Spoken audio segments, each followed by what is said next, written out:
What's up, everybody? Welcome back to another episode of the O'Reilly Show. And on the O'Reilly Show, we're going to bring you content directly from us student athletes. You're going to be able to engage with us using the comment section below. Like always this season, we've been going through the comments and bringing on guests that you've requested. So yeah, welcome to the O'Reilly Show. Indeed. We have a special guest. They're all special, but Tyree's just extra special. Yeah, one of the boys. One of the boys. We share the same last name, so I have to give him extra props for being special. Mm-hmm. Would you like to introduce yourself? My name is Tyree. I play football here. Okay, what position? Defensive. And you're a junior? Yep. From? Tifton, Georgia. Where's that? It's like down south. Like, have you ever heard of Valdosta? No, but I'm not from the south. So. Yeah. Oh, yeah. It's like down there. Yeah, if you couldn't tell with your accent. Your accent's very thick to me personally. Real? Yeah. Got an accent? I don't think so. You don't. Well, yeah, obviously, because you're from the south. Anyways, enough of that. Congrats, guys. Thank you. Yeah, I'm so happy. If you guys didn't watch this weekend, our boys, Vol football, secured their playoff spot. I think going into this weekend, you guys were ranked 8th by the committee. So around there. I don't know. But we've secured our spot, pretty sure about it. We're going to talk a lot about the bracket later on and make it like kind of a fun game. Sure. But for now, I just kind of want to go over, first of all, Thanksgiving. How was y'all's Thanksgiving? What do you guys get to do? Because obviously you play the Saturday after. So how does Thanksgiving look for you guys? It's just basically like you have a little walkthrough, a little practice, and then like you go to your. So we went to our coach house, and then we went to where I let Tyree tell where else we went. So we went to my family house right after. Oh, wait. Oh, the one that's like here. Okay, cool. How was it? Yeah, it was nice. It was fun. Yeah, it was so fun. In our friend group chat, we sent pictures of our plates. Indeed. I'm sorry, Oz. Yours wasn't the best. I'll let you speak to it yourself. Nah, though. You know, that was just my to-go plate. I didn't send my actual plate when I had got my real plate, but I still want to, be a part of the group, send my picture in. In. So I didn't have a whole bunch of food, but, it was good, though. That's all that mattered, yeah. Mm-hmm. I'm extra thankful this year for you guys. Yeah. And the joy you brought to us as fans and friends on the field. It's far from over. So let's talk about Vanderbilt. Indeed. Let's go back to the very beginning of the game when you guys were down 14 points in less than 5 minutes. I think Vanderbilt had a 100-yard return on the first play, and then we had a fumble, and then they scored pretty much immediately after. Defense was barely on the field for those first 2 scores, if at all. So how were you guys feeling on the sidelines? Down 14. You obviously know your playoff berth is on the other side. Like, what were you saying to each other? What were the coaches saying? Was there any panic, any stress? Or how was it during that time? I mean, by that time, it was just like everybody was just, well, shoot, this how the game is just going to start. Like, we knew, like, coming in, it wasn't going to be easy. Like, they said what they said during the week, and we like us going through whatever, So it was like we knew it was gonna try to be a fight. But then like on the sideline, we messed around and made some like the D line, like we just talking on each other, like talking with each other, and then like letting them know like pick it up, like that's what we need to do, and went out there and did it. Yeah, I feel like the game started good, fast for them, defense, we got out there, we felt like we still started slow because we allowed that touchdown to happen. So, like Tyree had said, we was just on the sideline, like, everybody pick it up, like, they can't want it more than us right now. Like, it's literally, we playing for everything, like, they can't want it more than us right now. They playing for a good season, how to end their season, but they not playing to go to the playoffs. Like, we plan to actually go do something and accomplish our mission. So, like, being able to do that, like, it's fun, like the energy, like nobody ever like was nervous. Like it's just like we got to do what we got to do. Like we're gonna have to go take this game. That's awesome that you weren't nervous because in a way that was your first playoff game. Yeah, because you don't win, you don't go. So you guys technically have a playoff game under your belt going into. And that's like the mindset we had the whole week.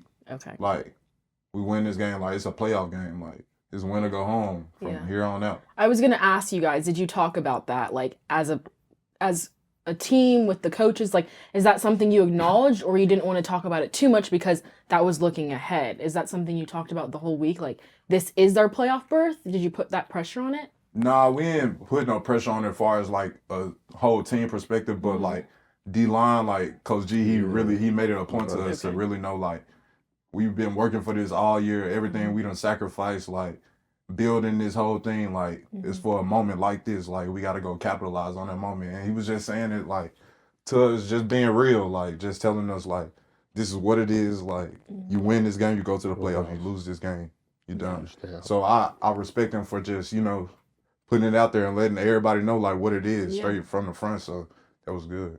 Yeah. You guys said you started slow. I personally felt the same way watching. I was like, come on, like, what are we doing? What do you think was so difficult in the beginning, especially with the quarterback Pavia? Is that how you say his name? I felt like he did a really good job of running the ball. What was so difficult about them, and then what adjustment did you guys have to make to kind of get to them and not really... After that 100-yard return, they only had a little bit over 200 yards in the whole game. So you limited them to about 100 yards, passing and, like, rushing. So how did you guys make that adjustment from the beginning when you started slow? I would say, a lot of it also goes into like just the momentum that they build because like you score that first touchdown off open the kickoff, like that's a big momentum. So Yeah. they just constantly building off of that.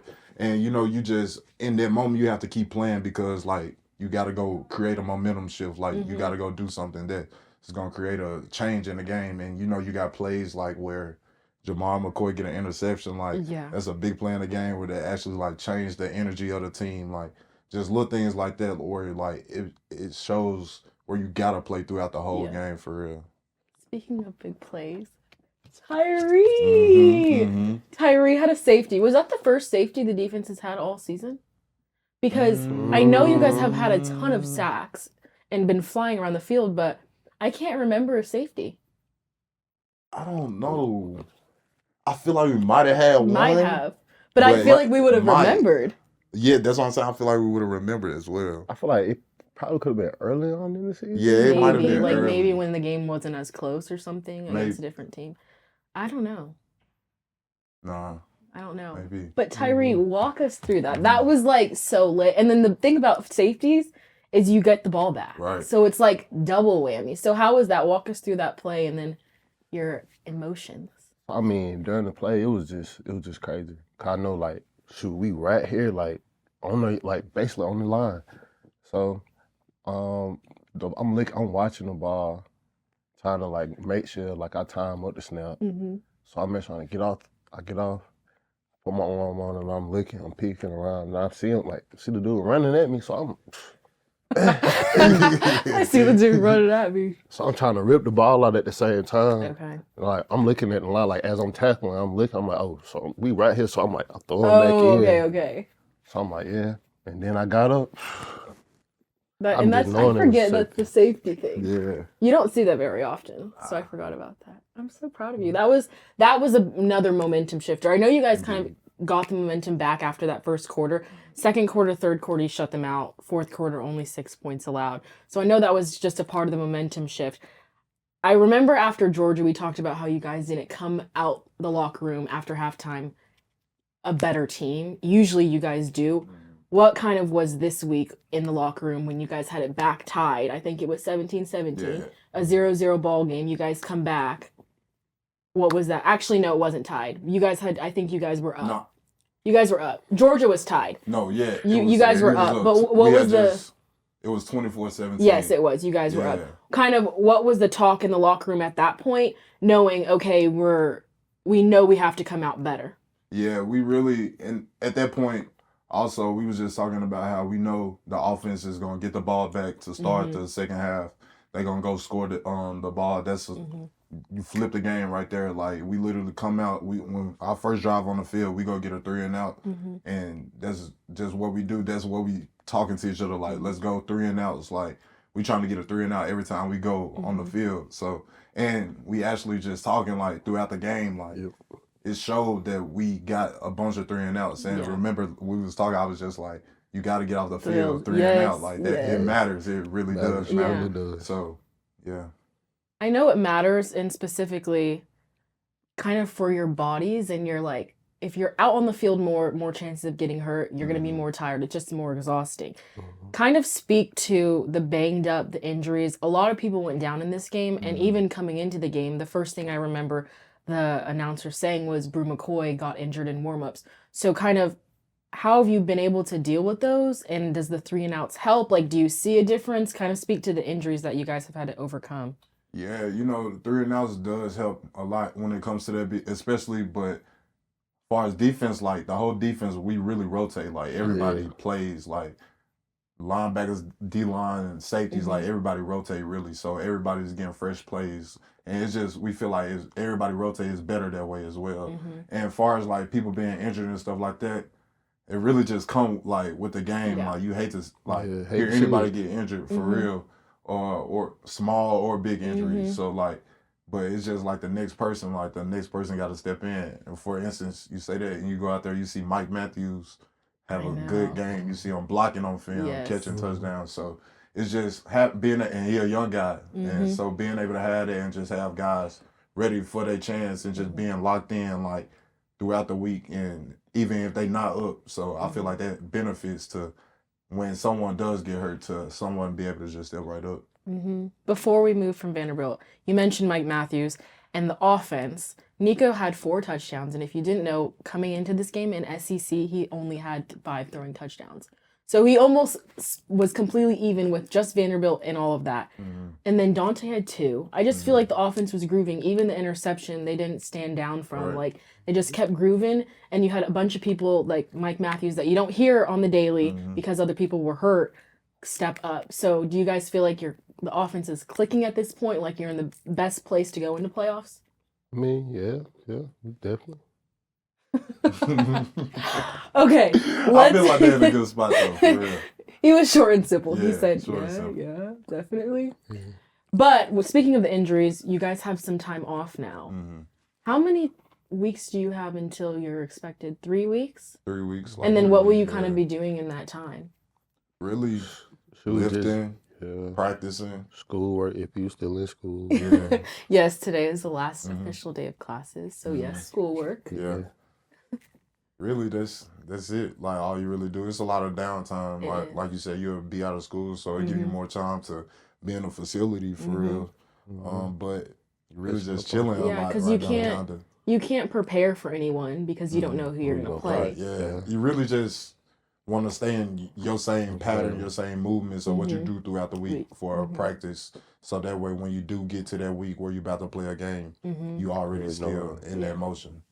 So I know we don't have any more games in the next week or so. We're going to have to wait a little bit. So part of the wrap up, we're going to do our preview of a game, but at the same time, a game of like, let's try and guess the bracket. Like, what's the bracket going to be after championship weekend? Okay. Also, let's preface this by saying, in no way this is what we want or think should happen. We're just having fun. It's just having fun. We obviously, at the end, we want to be number 1. So let's start off with the 4 teams in the Big 10, SEC, Big 12, and ACC get automatic buys. Obviously, as an SEC team, we're not in the championship. So let's just go through it. In the Big 10, it's Oregon versus Penn State. Oregon's 1, Penn State's 3. Who do we think? Penn State. You think Penn State? Yeah, because, Penn State. I would say Oregon, but we'll just go with Penn State. In the SEC, it's Texas versus Georgia. You guys have played Georgia, didn't get to play Texas. Who do you think's going to win it? I say Texas. Okay. I just feel like postseason Georgia gets a little bit extra, like, they start flowing. So I'm going to go Georgia. ACC is SMU versus Clemson. SMU. Okay. Yeah, SMU. Which I want to pause this right there just because SMU and Clemson are not in the top 12. Or Clemson for sure is not in the top 12. So with one of them getting an automatic bid into it, it pushes someone else from the bottom out, which is crazy to think. Okay, Big 12 is ASU versus Iowa State. ASU versus Iowa State. I'm going to go with ASU. Yeah. Once again, 2 teams that are not in the top 12. Therefore, one of them getting in pushes someone else from the bottom. Yeah. And I'm going to back us up a little bit more. Texas and Georgia both have 2 losses, and so do a couple other matchups. If one of them comes out with 3 losses, do you think they're going to get dropped from the entire bracket? I don't know. Because you never know what I don't know. It's hard because then it's going to turn into, do we get other 3-loss teams get a chance to get in? Exactly. So, like, I don't know how they. I don't know how they gonna do In it. the nicest way I don't know how possible, they I gonna think do it's it. just like such a blessing that we get to kick our feet up this week and watch everyone else fight and battle it Yeah. out. Going back, I would say this is another thing that Coach G presented to us. Mhm. Like, we just had a mindset of like nobody needed to do anything for us to be in a good position. Like, Yeah. we in a good position where we go handle our business right Mhm. now. Like, we can be in We the positions control- that we want to be. You Like, we control control your, what we want to your do. own Yeah. destiny. Because you guys just had to win. You weren't sitting there like, oh, that person has to lose and that person, like, Right. you didn't have to Mhm. prey on anyone else's No. downfall. You all just did what you needed to do Mhm. and didn't have to worry about anyone else. Facts. So in a way, if you're one of those top 4 teams, it could also hurt you by being someone who loses, which is weird. So we have our top 4. Mhm. And as of now, I'm going to read you what the projected 5, 6, 7, 8, 9, 10, 11, 12 was from the previous time or from the latest polls. So it has been, technically, it's been Georgia, Tennessee, Ohio State, SMU, Indiana, Boise State. That is the recent polls. So with Georgia technically being in the championship, removing SMU from the championship, who do we think is going to be 5 or 6? 5 or 6 could be a Notre Dame because they're not in a conference. Yeah. I personally think it's going to be Notre Dame, but I would love to see. So Notre Dame, when other teams play conference championships this week, they just don't play a game. They just don't play, which puts them in a tough position because they would always have to play people in the top 12 to be able to be top 12. Exactly. So it's really tough for them. But as of now, I think they're projected to be that 5th They'll or probably be that technically 5 spot. or Boise State. And then we come around in round 6, 7. For sure. I'm trying to think of who else. So a couple people with 1 loss include Boise State, include Indiana, include SMU, and Notre Dame. So those are people who, some of them aren't playing and only have 1 loss. Yeah. It's tough. No, it is. I think we have we have our top 4, and we know we're in. Yeah. So we don't have to. We know we in. It sucks to be at the bottom, like 10, 11, 12 right now. Yeah, it's a tough because spot. they could technically get bumped out. Yeah. It's definitely a tough spot for sure. After the game against Vanderbilt, and obviously starting this week with some rest and recovery, what kind of have the coaches been saying about have you accomplished anything in their eyes, is what I'm trying to say. Not at all. Like, they feel that we had a good season. Of course, they told us, like, we did good this season, like, to get us to where we at right now, but they don't think we accomplished nothing. They just told us, like, you just got to keep grinding, like, keep working for real. And also, we haven't seen the coaches that much since after the game, for real. So, one other thing that's on the horizon is a potential home game in Neyland. I don't even know the combination of things that need to happen. But if you guys had a home game in Neyland, what do you think would even happen? It's gonna be packed. It's gonna be packed. Crazy. That'll be so crazy. I feel like the Alabama game plus some. Like, it's That gonna would be so crazy. And it's a part of history too. Like, Yeah. first playoff game in a 12-team bracket like that, like in Neyland. Yeah. I think that's enough said right there. So we have our top 4 teams. We know we're in there. We know what we have to do. Just basically keep having fun. 1-0. And be all 1-0. 3 weeks of basically rest. 2.5, 3 weeks of rest and recovery. Selection show on Sunday. Awesome. Just regular season for you guys. I'm proud of you guys. Thank you, Riley. And I can't wait for Sunday. Indeed. Thanks, Tyree, for coming on. Thank you, Tyree. Appreciate you guys. Safety.